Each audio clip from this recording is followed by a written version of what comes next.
I thought it was a good game. Honestly, I thought early on I was somewhat disappointed. We had a number of opportunities to execute situationally, and we didn't do it.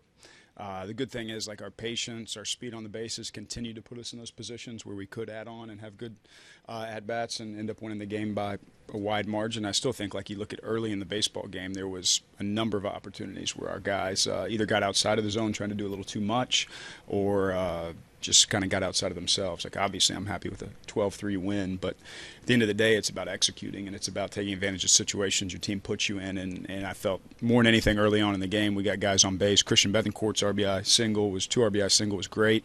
I do think there's probably 3 or 4 guys that continue to get outside of themselves. And overall, though, yeah, you're pleased. Edwin threw the ball really well. No walks, outstanding from him. Real pleased with the bases, the way we ran them. We ran them with aggression, stole more bases, and then continued to kind of swing the whole day. He was in the zone for me. I mean, I think, like, if he stays away from walking people, like, I don't. There's not been many times in his career where he's got consistently hit. He just kind of has a tendency to get himself in a jam with a walk or two. He was in the zone from the first pitch and stayed there through the 8th inning. So he was outstanding. He's out there. You're running him out there in the 8th, trying to see how far he can go. Get an opportunity to throw a complete game shutout. We're going to give him that chance, especially when the margin is what it is. I felt great about him all game. I thought he was really good. You started 5 rookies today, and all of them contributed in some capacity. What's it like for you as a young manager seeing those guys come out and really have a nice game together, this young group?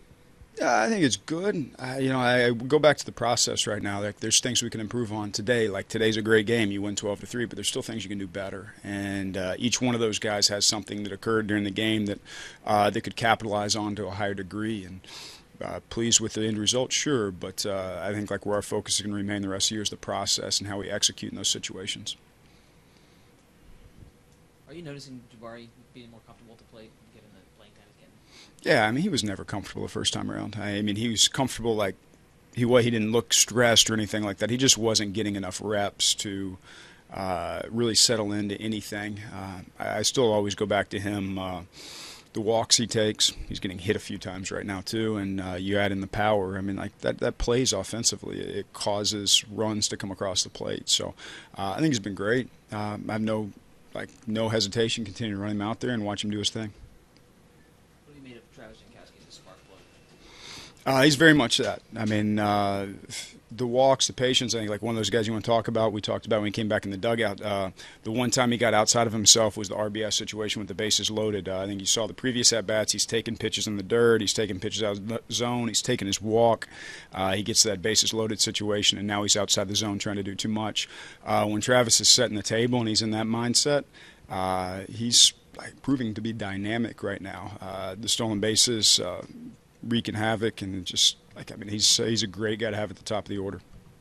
Travis is walking over 14% of the time now. Do you think that's something he can sustain going forward, or is that kind of a short sample time? I mean, he's got pitch recognition and he's got plate discipline.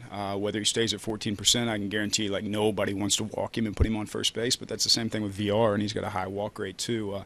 Sometimes you see those guys that can fly, and the opposing pitcher wants to be so fine, wants to be in the zone so badly that they press and can't find the zone, so they end up with, like, higher walk rates than their profile should suggest. And I think, like, Travis can fit that mold, and he's doing that right now, and we'll see what happens in time. But you look at a guy like that with a 350, 360 on base, I mean, that's going to be really productive at the top of the order.